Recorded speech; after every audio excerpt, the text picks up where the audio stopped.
Hello everyone, Rare Model Reviews here, and today we have the Master Grade F90 P-Type expansion pack. So this, as I just said, is a P Bandai exclusive for the F90, and it transforms into what's basically a mission pack that is inspired by the Zeta Gundam's Wave Rider form. I don't know why I can't talk today. So I'm going to get into my thoughts of this thing and what it comes with in just a moment, but this is me trying something a little new here. I wanted to kind of give you guys a bit more of a better look at this thing, kind of a bit of a 360 of it. So let's get into it. All right, now let's get into this thing properly. So first and foremost here, the F90 is sold separately. The P-Type is sold separately. So this is two different things you have to purchase to get. The F90 is standard price for a Master Grade, about 40 bucks, whereas this mission pack here, about 20. So build wasn't too bad. It was actually pretty cool, interesting, and fun. There were a few annoying parts to it, which I'll get to in the 360. And that is going to be these little leg parts, I guess you call this. Basically what this is, it's like a wire and like a little mesh tube that you're supposed to wrap around this thing. Now, you really need to cut like one part of it just to get this thing in here. And that's mainly because the mesh tube was a bit longer than the actual wire itself, so you had to cut that out. Not a big deal, but a bit of annoying thing you had to do was kind of squeeze the wire into like this hook shape and then wedging in between these parts for the back of these, like I guess you call this a thruster here. So that was a bit of a pain to do. I didn't quite get them in right, but they seem to be holding up, whereas before when I was building this thing, some of the wire, or I'm sorry, the mesh was kind of popping up a little bit, but like I said, it's in good enough. But one thing you're gonna see when I get to articulation is these mesh tubes or whatever you want to call them. They are very restrictive with the movement of this thing's legs. And if you guys see that's the action base piece there. I kept that in because it's really annoying to get that little piece in. So you have to kind of deal with that for the review. But otherwise, the colors on this thing is pretty good. Everything here, for the most part, is straight out of box. There were quite a bit of stickers, but most of them are for these cannons here on the shoulders. So overall, not bad. I'd expect those. There were some stickers for wrapping around this part here on the beam cannon. I also want to point out in the middle here, that part that's gray. I'm pretty sure that's supposed to be like a sensor for this beam gun. I'd have to look into some artwork or something to see what color that's supposed to be, because I'm almost positive that's supposed to be a camera, not just some random piece that's gray. But again, not too bad. I feel like there's another white sticker somewhere on this thing. Oh yeah, that's right. For the back of these thrusters here, these are a sticker that you wrap around it. Very high grade the way it works, but again, overall, not bad. Not bad color separation at all. So I couldn't complain. So I guess we're going to articulation here. It's something I usually wouldn't do for expansion pack, but with the way this thing works, there are some differences in articulation from the default version of this thing to how it works now. Also, as you can see how awkwardly he's standing again, I get into why I have him like leaning slightly to the side, and again, it all goes into the leg and how restricted the articulation is. So getting straight to it, these binders here, they move around. They're on the hard point of this thing's arm. So it rotates there. There's like a bit of a circular kind of movement you get out of this wing here. I'm not sure if it's supposed to move for the transformation or not, but again, this thing can move around in various different places. So naturally, you'll be able to kind of use these as a shield. So as I said, this is basically kind of like a Zeta Gundam inspired mission pack. It even kind of looks like the Zeta Gundam's Wave Rider components here. What else are we gonna do? This cannon here is static. This does not move. I believe these are Vulcans. So this is more so for it to be used in transformation. I guess he could kind of awkwardly move the arm like this to shoot it in mobile suit form, but yeah. Now the cannon on the shoulder, it can move, but again, this is more so for transformation. I Obviously, as you can see, this thing would be pretty usable in mobile suit form. So he can fire this beam cannon in front of him, but it's more so supposed to be for in the transformation, so they'll be able to shoot up from like that angle. But it is cool that this one at least can move, whereas the Vulcans on the right shoulder are static, they kind of can't move. So this part here of the backpack, this is more so for the transformation, but it can move in multiple angles, so you just gotta be kind of careful with this thing, mainly because the V-fin. So there's something there to keep in mind. Awesome. Darn, I meant to color that in black now I think about it. So I'm pretty sure this is supposed to be like a thruster.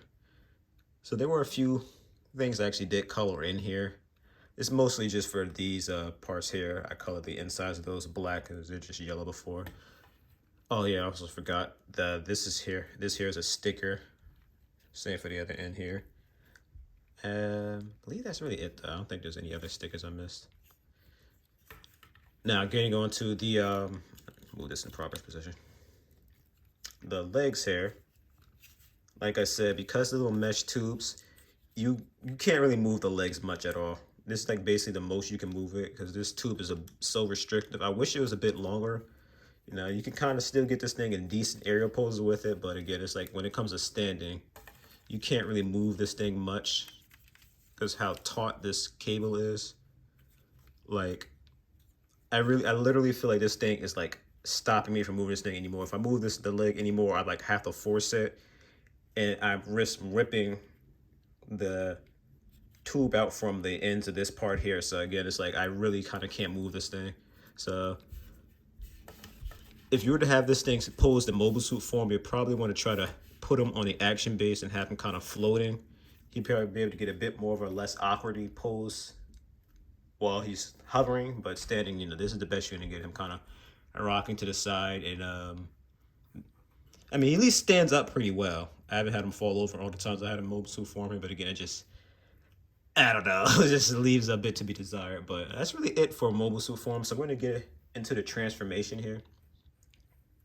And the transformation of this thing is pretty quick, but actually before I transform him, because when I transform him, that's it. I actually want to do a quick size comparison with the thing he is based off of. I've mentioned quite a bit, so that is going to be the Zeta Gundam Verka. I'm going to have to actually probably change the angle of my camera actually, because moving him back is not going to work. So you can see the Zeta Gundam is kind of a behemoth compared to this guy. I mean, he is literally almost twice his size. So good old micro mobile suit, late or mid UC. Screw it, let's make the giant robots bigger. So you can just see just how much bigger the Zeta Gundam is. And by the way, this is a 1:100, if you guys didn't realize. This is a master rate 1:100. Again, master rate 1:100. So yes, this is canon-wise how big, or should I say how small the F90 is and how big the Zeta is. So to get you guys a bit more of a idea of how things went, as you can see here, the Wave Riders, I guess you call it, Wave Rider. The Zeta Gundam's binders are on its back, whereas with the F90, it's on its arm. So very interesting thing they did there. Same with this thing, nose cone is on the F90's back, whereas it's on the Zeta's arm as the shield.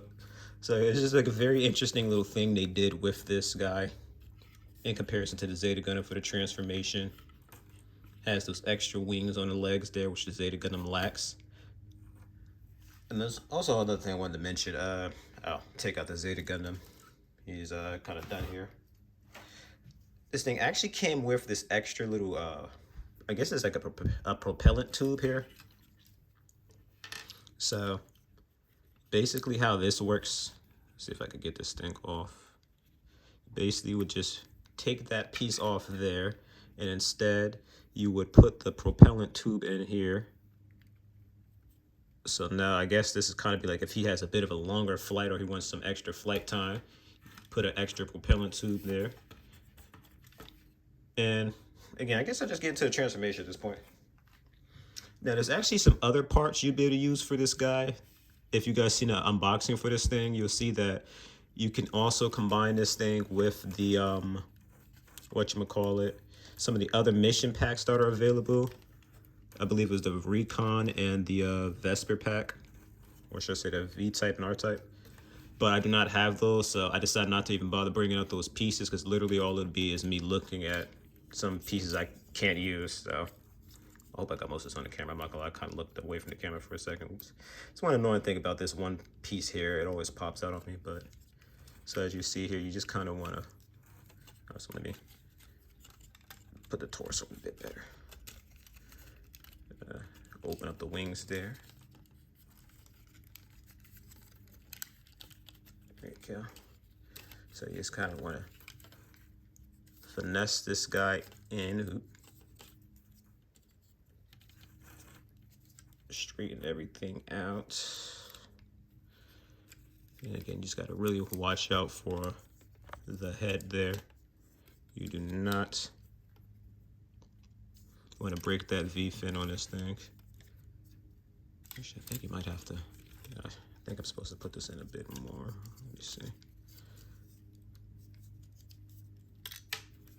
Uh-oh, I think that's the hands. For some reason, this hand.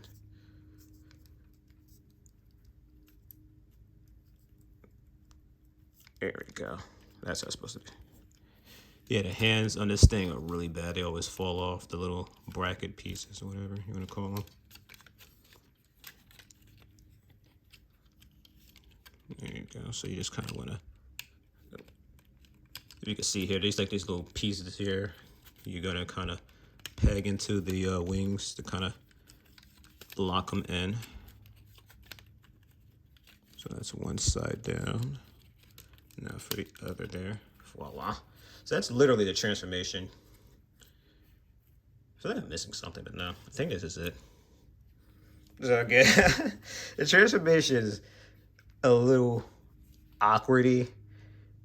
It's not as bad as, let's say, like the Victory Gundams, where it's just like a floating pair of legs, but it looks all right from the side here.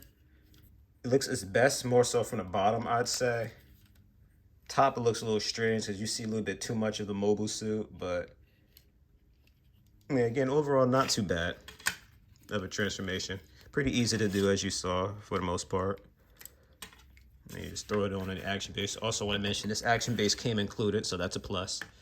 But overall, for my verdict for this thing, I honestly probably can't recommend this thing, which sucks because I'm pretty sure this is one of the latest ones they added for the mission packs here. They certainly haven't saved the best for last, that's for certain. But again, this is kind of a bit of a knockoff addition to the this thing to turn into a Zeta Gundam. And if I'm not mistaken, they already have at least 2 other transformation mission packs for this thing. I believe it's the debut type of Warbird, and I think it's the interceptor type that had kind of like this little hoverboard type thing. So again, it's just like this thing is kind of like an awkward thing where, for starters, this mission pack seems to be solely based on him transforming into this Wave Rider type form here. This thing is like kind of crooked. And 2, again, it's so restricted in the mobile suit form. It's like you literally only can have this thing in a Wave Rider form. It's cool that it can at least combine with some of the other packs, but I don't know. It just leaves something to be desired with this thing. It just like, you know, the time be playing around with this thing and just overall look at it and whatnot, I don't know. I just, in my heart, I cannot really recommend this thing, you know. I mean, I'm still glad to have it in my collection nonetheless, just because I love these whole mission packs for this thing, and they're kind of like Pokemon cards, you know, you just want to collect them all. But that's really it. I don't know. I don't feel there's really anything else to really go over with this thing. So if you have any questions for me, please be sure to comment below, like and subscribe, and I'll see you guys in the next review, which honestly, it'll probably be me doing the other mission packs I have here, especially as I meant to do those a while ago, but I just freshly built this thing. I wanted to just get it out the way since I already had everything equipped it. So stay tuned for that, guys.